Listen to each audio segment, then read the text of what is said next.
J'aimerais tout d'abord remercier tous ceux et toutes celles qui se sont déplacés aujourd'hui pour venir nous assister, nous accompagner à traverser ces moments les plus difficiles de notre histoire.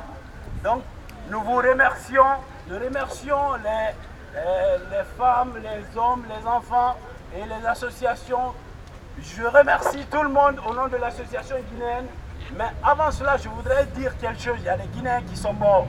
Il y a des Guinéens qui sont morts, mais aussi il y a des étrangers aussi qui ont été victimes de ce carnage qui s'est déroulé en Guinée le 28 septembre. Ce n'est pas le début, mais je dirais en quelque sorte que c'est cette goutte d'eau qui a fait déborder le vase. Parce que tout simplement, il y a eu plein de tueries dans les coulisses en Guinée qui n'a pas du tout attiré l'attention non seulement de l'opinion nationale, mais aussi internationale, parce que ça se déroulait dans les coulisses. Moi personnellement, en Guinée, j'ai un ami récemment qui était à Londres, qui s'est déplacé, il est rentré en Guinée avec sa femme pour aller passer ce moment de congé en Guinée. Lui, il est guinéen, sa femme, elle est anglaise. Étant là-bas dans sa voiture, les militaires viennent l'arrêter, on le fait descendre de sa voiture. Il proteste pour récupérer sa voiture, ils l'ont battu à mort, il est décédé. Sa femme était obligée de se retourner seule pour venir, pour se retourner dans son pays. Donc ça c'est un exemple illustratif pour montrer que le carnage du 28 septembre n'est pas la première fois et ça a duré, mais c'est cette fois qui a pu au moins attirer l'attention de la communauté internationale.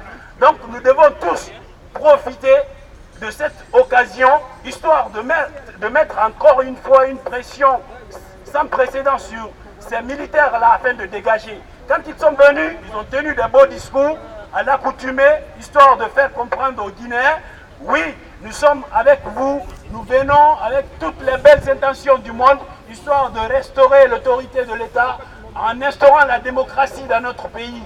Mais aujourd'hui, la réalité reflète toute autre chose qui est contraire aux premières idées avancées par cette junte militaire. C'est pourquoi les Guinéens, nous sommes tous touchés dans ce carnage. Nous sommes tous attristés par les conséquences de ce carnage. Donc, réunions-nous, donnons-nous la main, histoire de combattre ensemble ces dictateurs qui sont au pouvoir. Nous demandons également à tout le monde au nom de l'association afin qu'on puisse observer une minute de silence à la mémoire de ceux qui ont disparu dans ce combat, parce que ce combat, ils l'ont mené là-bas, nous on était distants. La manière forte d'être solidaire avec ces gens-là, le combat qu'ils ont mené, ils n'ont pas mené pour eux seuls. Le combat a été mené pour nous tous, qu'on le soit guinéen ou pas.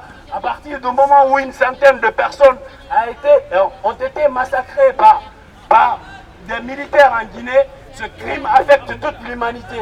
Ce crime n'a pas été commis contre un Guinéen, n'a pas été commis contre un Africain, ça a été commis contre tous ceux qui sont humains sur cette terre.